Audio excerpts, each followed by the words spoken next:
Thank you. Maybe Stephen. Looks like Wendy's going to come forward to introduce our guests for this morning.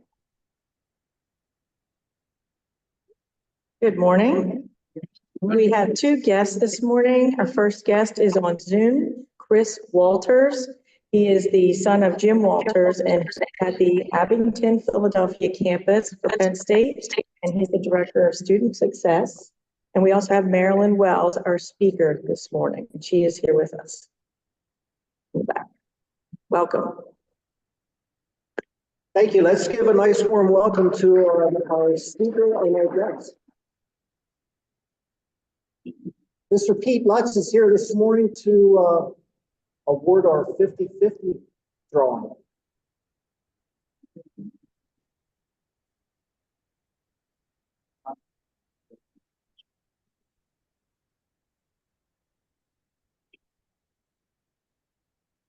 Five, 2, 8. 5, 2, 8.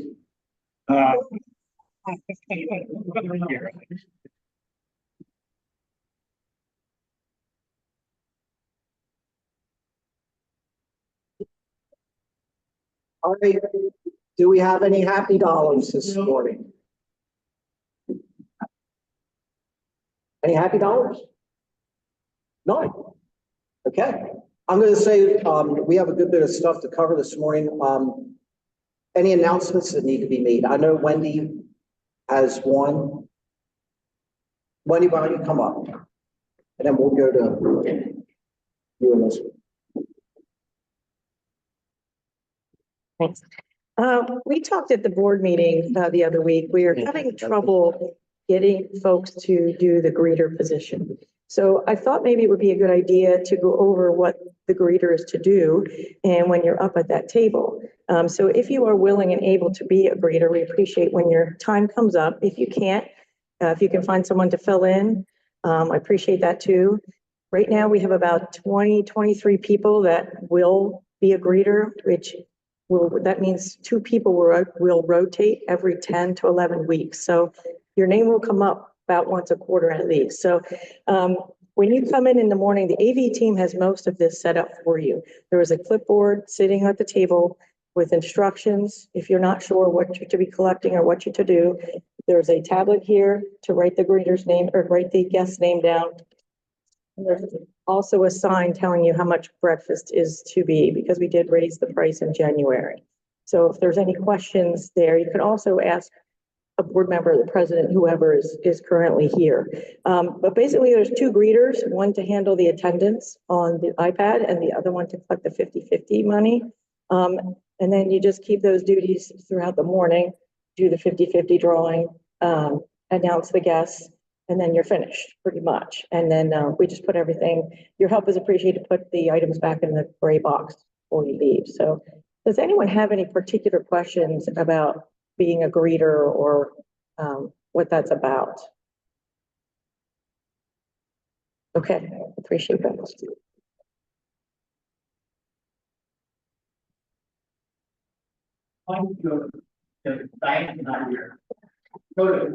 Yeah, don't give it to Maury. I watched it. I do keep it. Actually, I have a pile from last week, so I'll take that money and I'll just hang on to it until I see that. Good question, though.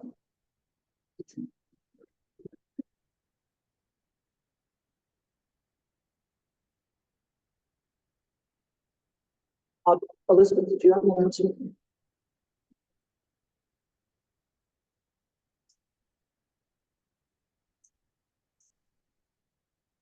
Good morning. Good morning. I just want to remind everybody that the district learning seminar is coming up on March 15th. It's a half a day at Messiah College or Central Penn, sorry, half a day at Central Penn. I think it's well worth it just to get out there and meet other Rotarians, get a little fresh idea and thought process going, and just spend the half a day in that kind of fellowship. Thanks, Elizabeth. It is kind of a quick and easy thing to attend. And as Elizabeth was saying, you do get exposure to some different clubs and get ideas on things that you can bring back to our club. So if you have the ability to go, I'd say it's worthwhile to attend. Anyone else, any other announcements? I'm going to just go through and make an announcement regarding the sheets, the homework assignment, if you will, that I've been passing around. And for people on Zoom, even if you've not been able to attend in person, I've sent emails out that we are trying to get names of people that could be potential members for our club. So I want to thank everybody for filling these out. It may seem like it's kind of a weird thing to do. But to Wendy's point, we only have a certain number of people that are willing to serve as greeters. And then if you feel like, oh my gosh, why am I being asked to be a greeter again? It's just because we need to have more members. And I think just for the health and vitality of our club, it's important that we look to increase our members. And we haven't really focused on that and been dedicated to doing that for quite some time. So that's the reason why we're focusing on this, that we want to collect these names. We're going to reach out to these individuals. We want to invite them to a meeting. We want to eventually hope that they all say, this is a great organization to belong to, and we can start to increase our numbers. So that's really the reason and purpose behind this. And I think we do have to be focused and dedicated to try to increase our membership. So your help in doing this is greatly appreciated. Once we collect these names, we're going to have a meeting next week, and we're going to talk about our next steps and what we do with these names and how we reach out to these people. But we would like to invite them to a meeting. We've kind of dedicated a date of April the 15th to do that. That can be a little bit flexible, but once we get these names and we kind of start to reach out, we'll sort of see where things go. But I appreciate you all doing this. And hopefully it does help out to improve our membership. Questions about that? Good. Okay, perfect. Before we go to our speaker, Tim Kohler, do you want to do our, Tim has kind of a special presentation that he would like to do.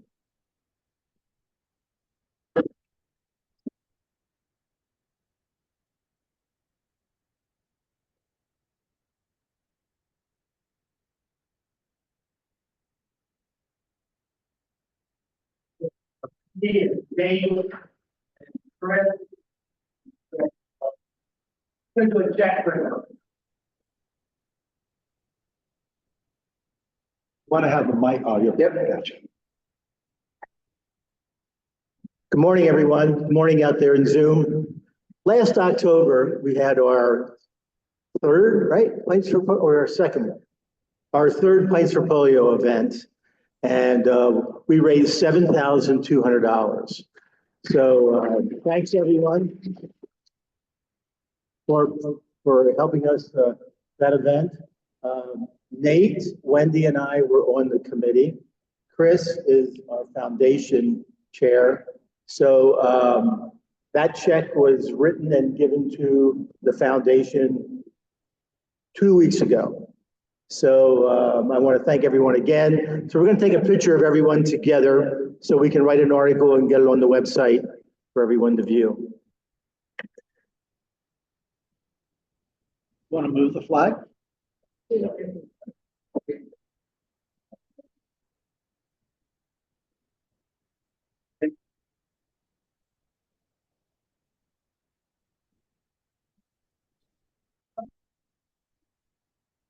All right.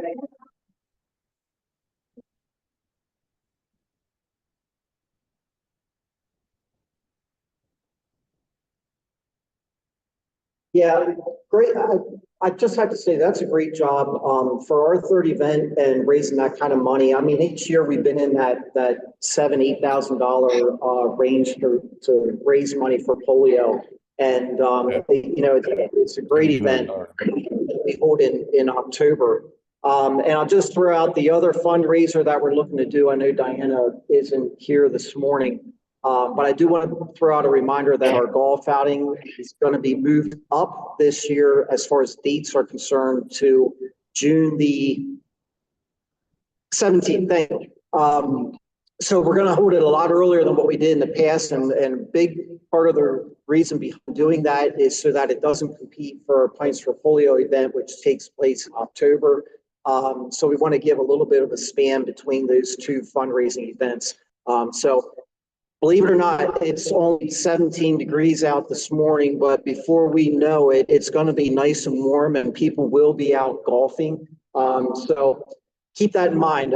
It's going to be before we know it. And we do want to have a good fundraiser this year as far as our golf outing is concerned. So think about people that can golf, think about sponsors that you could ask to support our endeavors. And I'm sure we'll have a great event. Anyone else have any other announcements for this morning? If not, I will ask our 50-50 winner, Mr. Bill Girash, if he would come forward and introduce our speaker this morning.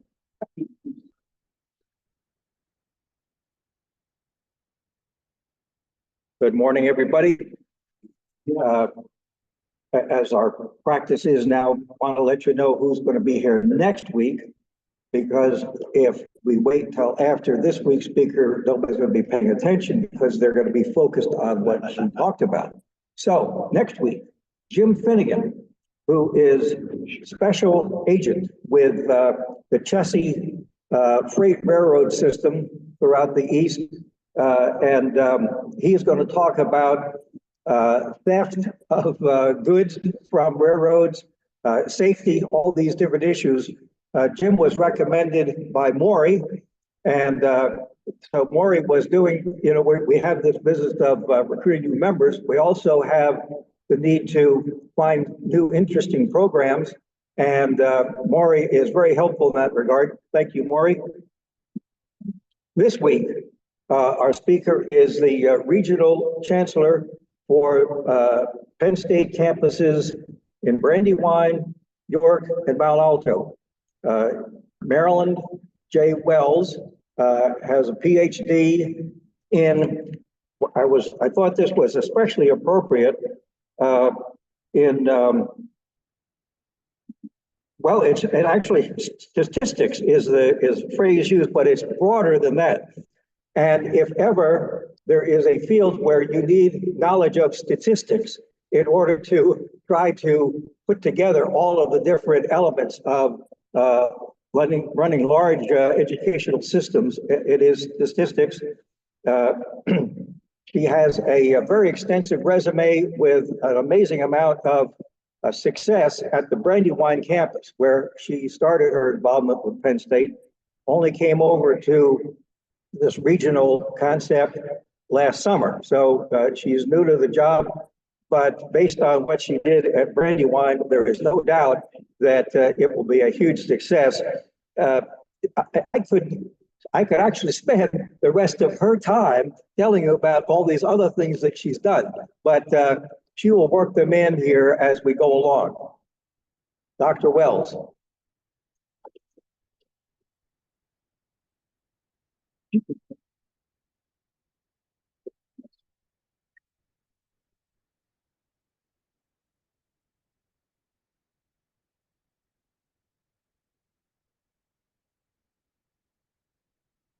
That good?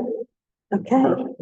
Good morning, everyone. Good morning. Thank you so much for inviting me and for the delicious breakfast. I'm really excited to be here bright and early this morning on 17 degrees. So when I took on this role last summer, it was beautiful, warm, and sunny, so we will definitely get there. Let me start out by saying, how many Penn Staters do we have in the room and on Zoom? Okay. How many of you know someone who's a Penn Stater?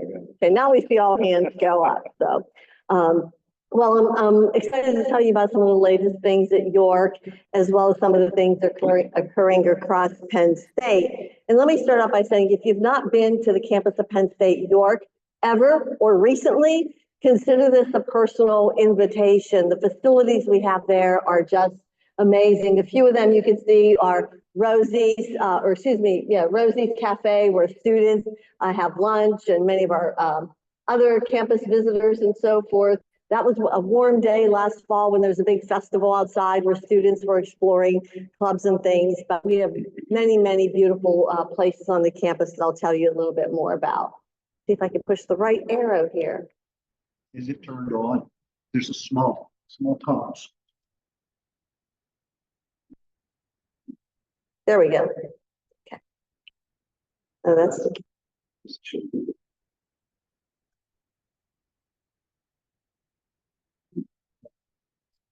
Hang on.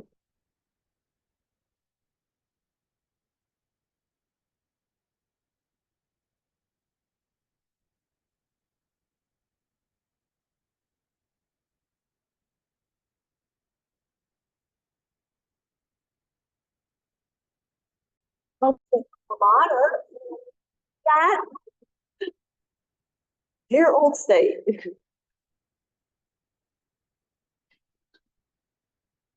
There's three of them up.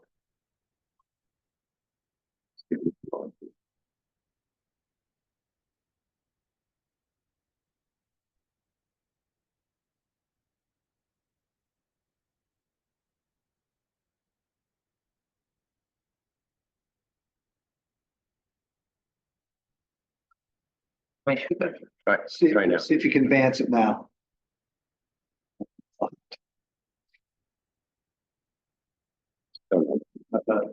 It's pulling up. It's pulling up the wrong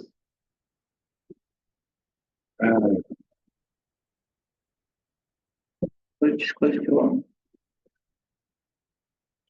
I did that earlier. Marilyn, while they're trying to get that up and going, do you have any programs that are IT that you could send a student? Yes, and I don't run those. I could run 3 campuses, but apparently I can't click a clicker to make the slides advance, so. There you go. Awesome. I'm sure they can improve things significantly. Absolutely.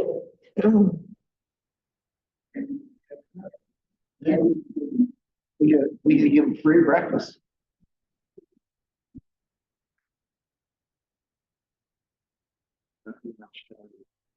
Hold on.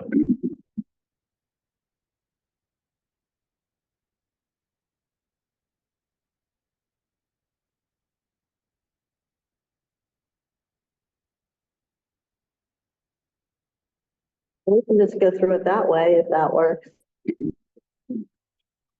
Hang on.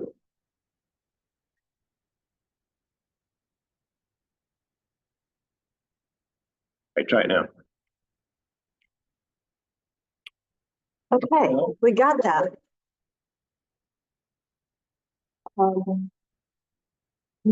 So just to tell you a little bit about myself, the ship that you see on the upper left-hand corner, the Lapland, was the ship that my grandmother, her sister, and great-grandmother emigrated from Europe in 1920. And my great-grandfather had come before World War I. There was no travel or immigration during the war.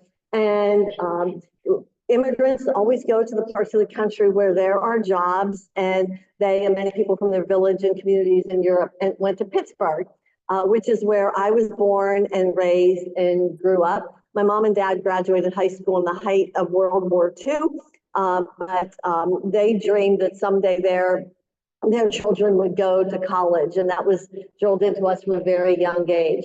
And like many children of my generation and being, relatively new Americans, my parents had us involved in all kinds of things because they really believed in education and the American dream. And that's not just words. Everything they did was about, education is the key to a better life.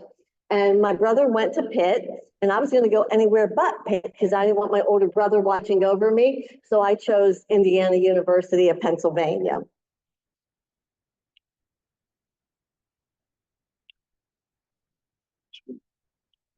We got one slide. Oops. Okay. There we go.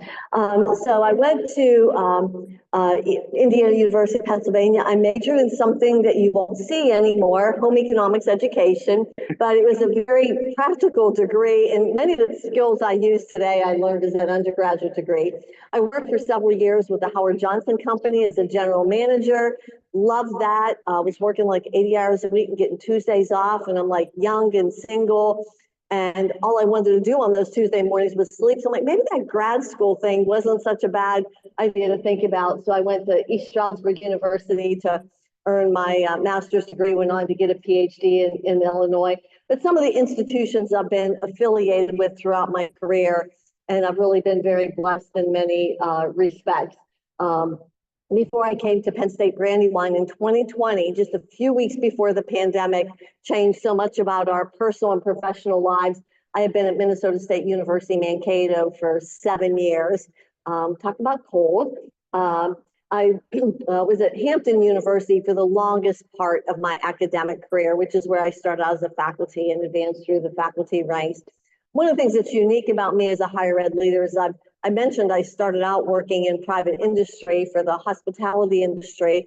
At one other point in career with moving with my marriage and so forth, I worked in the medical communications field, and I've worked for 2 different state health departments. I worked on for the Pennsylvania Department of Health on 3 Mile Island nuclear health research, and in Alabama on tobacco use prevention and so forth.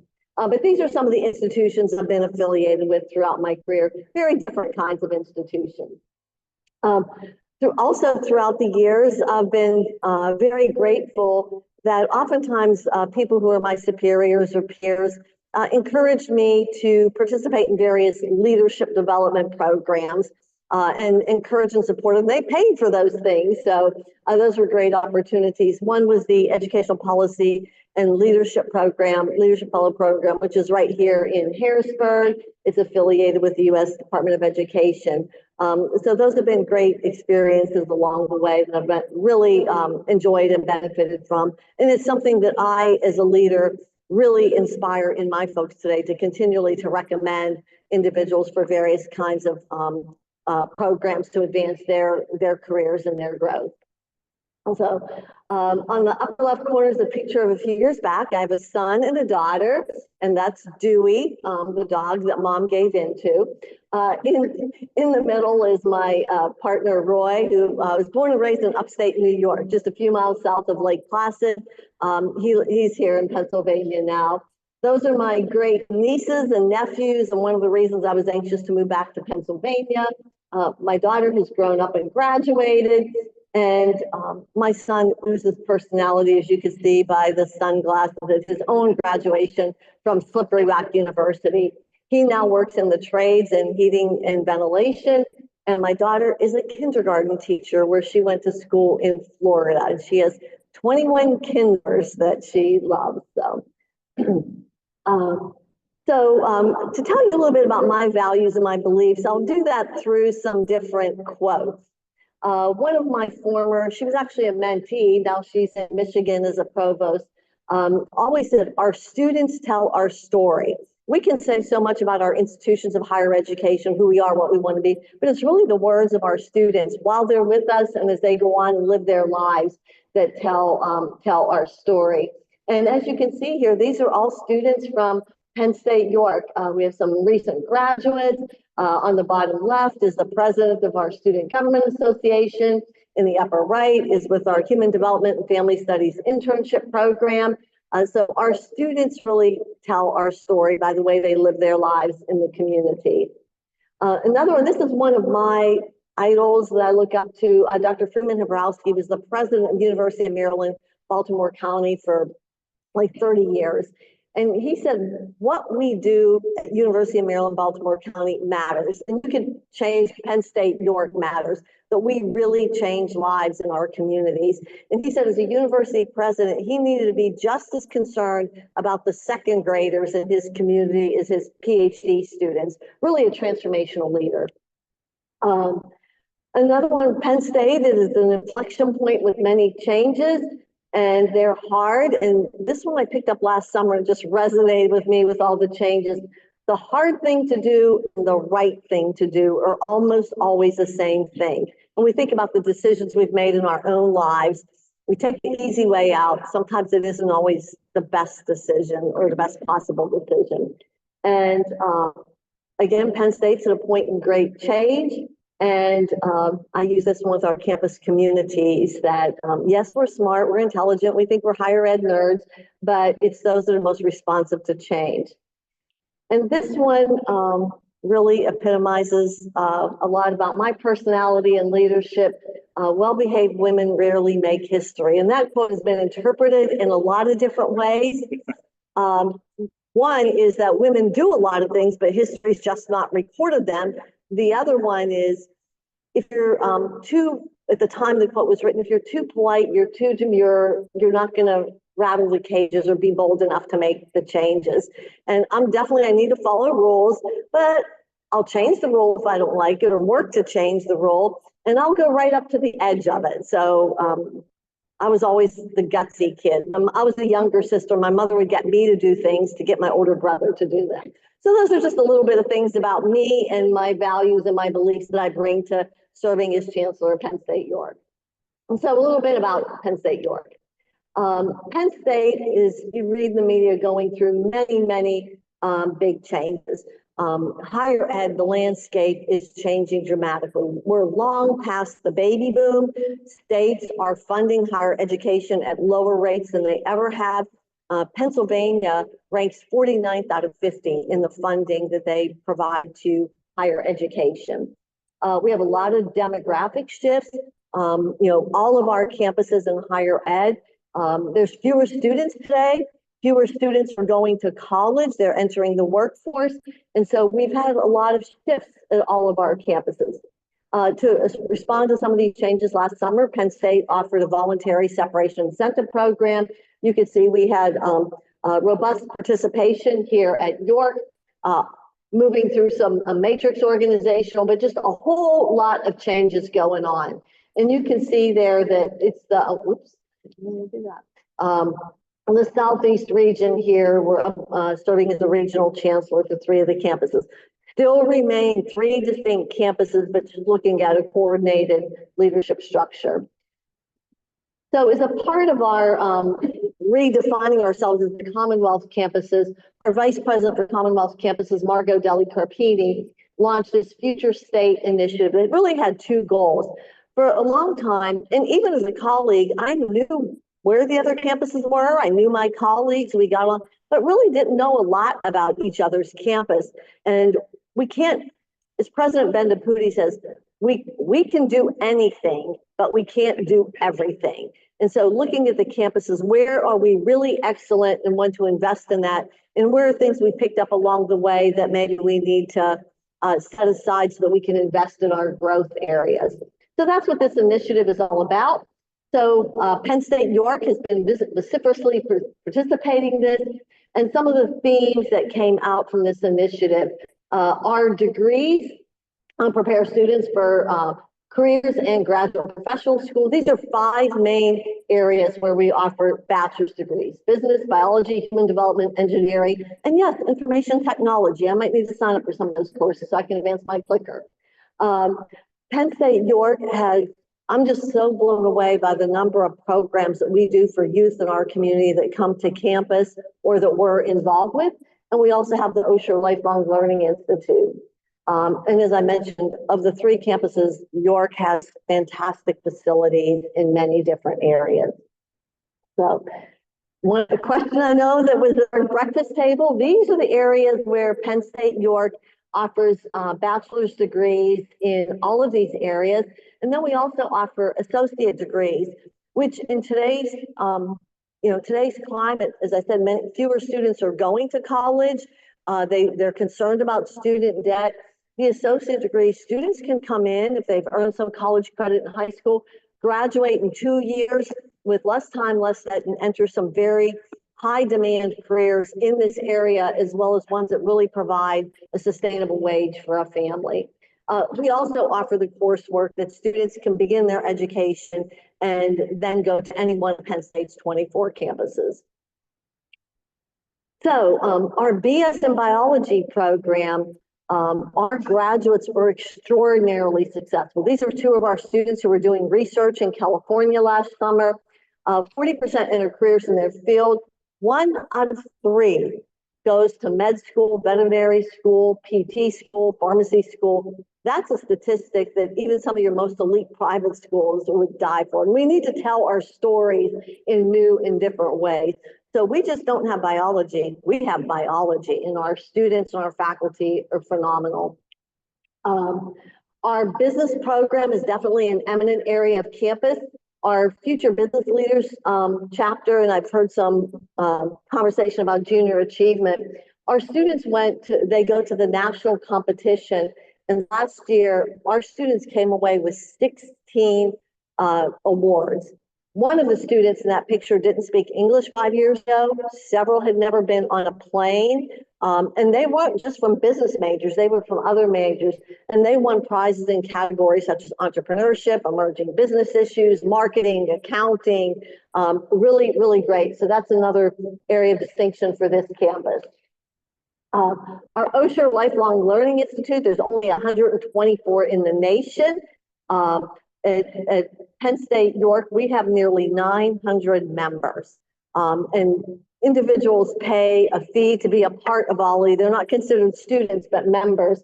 And we have a robust slate of programs. And I know we even have people in here who have taught courses for OLLI. So great opportunity if you've not participated in that. And again, there's only 1 out of 124 in the nation, and Penn State York has one. You don't see that at all the Penn State campuses.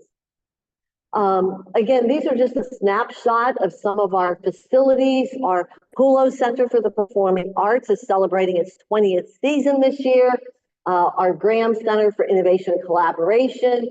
We have sports fields and courts and conference centers and community rooms. So we really have amazing facilities that are available for the community, for community use and rental and so forth. What are we doing? Some of the things that I'm really diving into since July 1, we really need to increase our visibility. Many people still don't know we're here, or we get confused with York College, a very fine institution. We want to work together, but you can help us by telling our story. Again, promote connections with K-12 and youth programs. Again, serve a role being a part of helping to mentor our students through our career services. Penn State York Athletics. One of the things about the Commonwealth campus is, in many cases, 20 to 30% of our students choose a Penn State campus so they can continue their athletics. They know they're not going to be a D1 player or go pro, but they want to continue a sport they love throughout college, and they develop great leadership skills, teamwork skills while they're earning a Penn State degree. Also, very involved in the community with promoting quality of life, social mobility, economic development. We have many, many partnerships. We want to take those to the next level. We just hired a new director for our York Launchbox, which that's correct, Launchbox. People want to say Lunchbox or Launchpad. It's a space where we can launch innovation and entrepreneurship.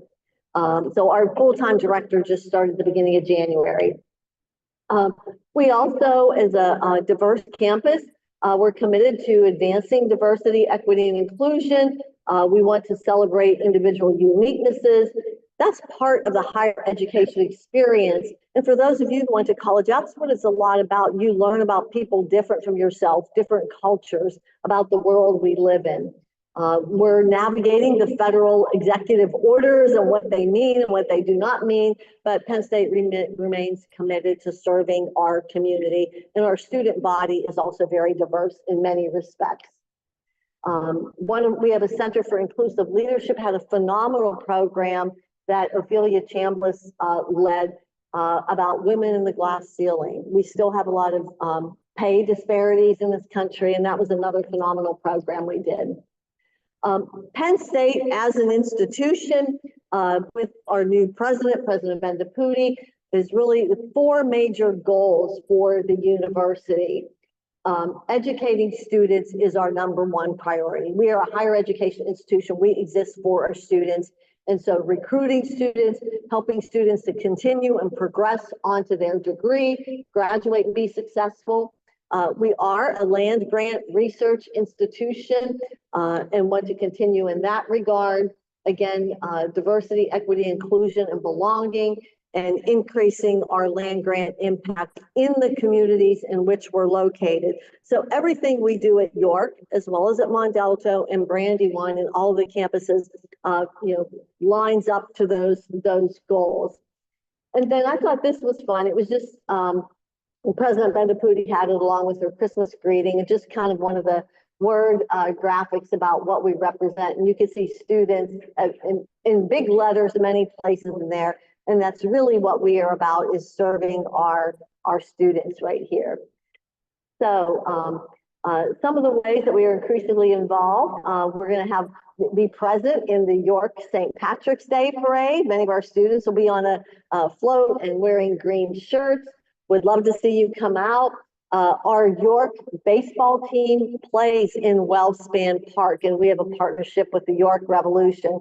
And just think, how cool is that? An 18-year-old that comes to Penn State York gets to play in a beautiful minor league stadium. The kinds of opportunities that really mean a lot to our students and what they learn and grow and develop. So with that, I'll pause. Hopefully you can pick up on my energy and enthusiasm, but I want to leave time to answer questions that you might have about our campus, about me, anything that you want that I could, that you can walk away knowing a little bit more about Penn State York and wanting to know a little bit more about Penn State York. Yes.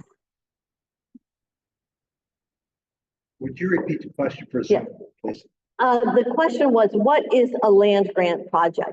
You go back to 1862, the U.S. Congress passed the Morrill Act. And what the Morrill Act was about was that each state, that they put funding into that from the federal government to create what were called land grant institutions. The only one in Pennsylvania is Penn State. And when those institutions were started in the 1800s, they were designed to be a place for the common people, because up until that part of time in our nation's history, there were really private institutions that just the elite attended. Girls didn't go to school in 1862. And so in Pennsylvania, many of them focused on an agricultural focus. And the extension offices all across Pennsylvania, and Penn State's roots were in engineering. So when they were created, you can't become a land grant institution today. There was a second act passed a little later on when a number of our historically Black colleges and universities also became land grant institutions. But I think I imagine you're familiar with the extension offices and how they help people.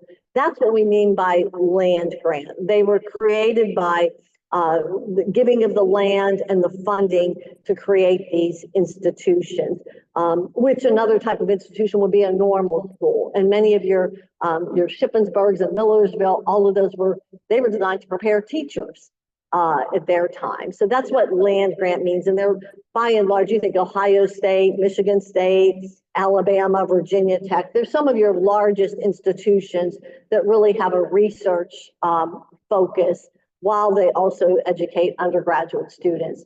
Our Commonwealth campuses, while they were born at different points in time, most began about 50 to 70 years ago, and they offered courses in local communities where students could stay at home, take their first year courses before they went to the University Park campus. And those, of course, have grown over time to become what we know as the Commonwealth campuses today. But it was meeting people where they were and making educational accessible and impacting the economic growth of the state. And in almost all cases, there was an agricultural component to that.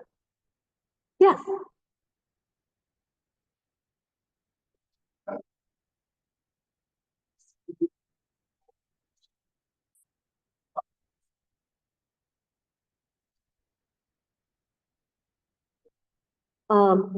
The question was in reference to enrollment change and what we've seen relative to the pandemic in the 5 years before.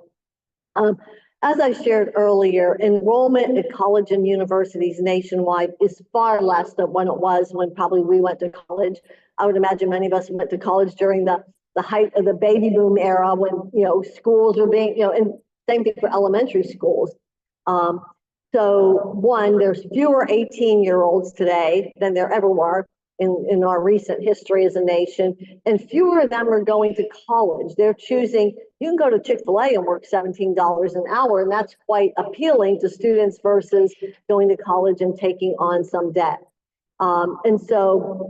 Enrollment is down in higher education overall. At Penn State York, if we look 5 years ago, from 5 years ago, our enrollment is down like 23%, compared to 10 years ago, down 40%. Some of that was shaped. At one time, Penn State Harrisburg was only a graduate school. And then when they started offering undergraduate courses and degrees, that some of the students went there. But what I will say is that of Penn State's 24 locations for the current year that we're in now, the current academic year, we have to report our official enrollment to the U.S. Department of Education every year. It's called the census date. And for most campuses, that's about the 6th week of the fall semester. So across Penn State's 24 campuses, 7 had enrollment increases, 17 had enrollment decreases. Of the 3 schools in this Southeast region, Brandywine was up, Mont Alto was up, and York was flat. That is our number one priority, is growing our enrollment. And some of the things that I'm leading with the campus is laser. We don't have students. We don't have a mission. And so growing enrollment from helping people to see that college education is still a good thing. And then oftentimes students, when they step away, they may love their education. They've run out of money, or they can't pay their balance from last semester to enable them to go next semester. So really zeroing in on those particular things. But that's characteristic. In the Philadelphia area alone, since the start of this academic year, 4 colleges and universities closed their doors. We've seen 8 in Pennsylvania in just the last year. So that's a national, it's one of the pressure points for higher education. Yeah.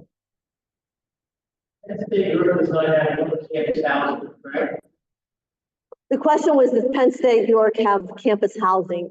Penn State York does not have residence halls.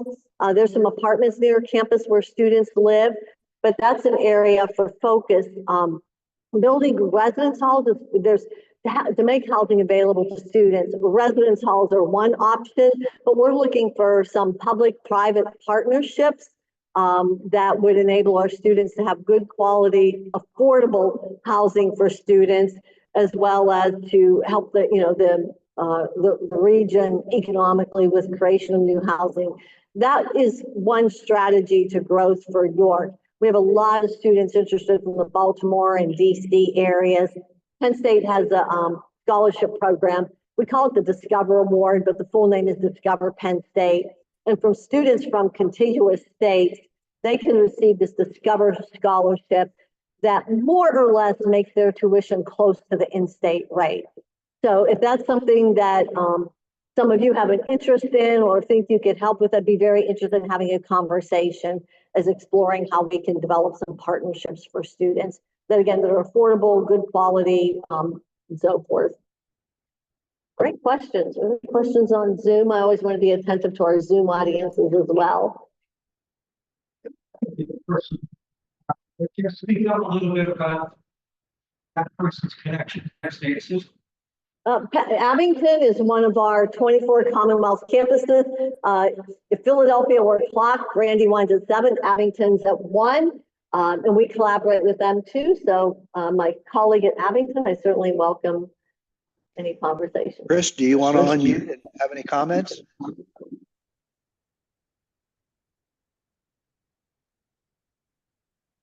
morning, Dr. Wells. I don't have any particular questions for you. I appreciate the opportunity to hear your nice speech today. Great, thank you. Thank you. As you can see, we work together across the state in many different ways. And even though Brandywine, York, and Montelto are in this regional leadership structure, it doesn't mean we don't collaborate with our other campuses. We do where it absolutely makes sense. We offer a joint engineering program with Abington that's delivered at the Great Valley campus. So we're trying to do what's right for students. So. Well, again, I thank you all for for inviting me to be here this morning. It's been a pleasure. I'm eager to get to know more people in York and to connect our campus even more closely to the community. We have shared visions between the Rotary Club and the campus and how we can work together. So thank you. I want to thank Dr. Bose for her presentation. I'm a former student of Penn State York and an alumni from University Park. My wife, likewise, we have a son who is at University Park right now. Very so we're good. very connected with the whole Penn State. Very good. I'm just wondering though, and I didn't want to ask this question amongst everybody else, but is there any way that we can improve our basketball and football programs? But anyway, kidding aside, Well, if you've not been to a York basketball game, they are phenomenal. We have 32 on the men's team. We have 32 rostered players, and then we have more that got cut. But I love to go to events. My job's 24/7, and I don't know a lot about basketball, but when people are doing something right, you can tell it. They are phenomenal. And I want to throw a plug out for that because I have been to some Penn State York basketball games, and they're pretty intense. I mean, and you're there. I mean, you are right there, and these are very good athletes. You want to share that, Mike? Share that. You're in the heart. I just wanted to say it is fun to go to some of the local sporting events that take place on campus. And I also want to throw out a plug too. There is one area on campus that is absolutely beautiful. If you've not been on the Penn State York's campus recently, there's a great little waterfall area, a little sitting area that's kind of tucked in amongst the trees. Very nice place to sit, especially like if you go there in the summertime when there aren't so many students that are there. It's a great place to visit, just kind of sit and unwind and relax. So I'll just put that plug out there. So. And certainly, as you're planning your meeting schedule and event, we'd love to extend that you can meet on campus. Could be a possibility of a field trip. That's a great idea. So let's once again give a round of applause. And I had mentioned earlier that we will be donating a book to the Logos Academy in honor of the presentation this morning. So this is the book that will be going in your honor. So thank you again. Sure.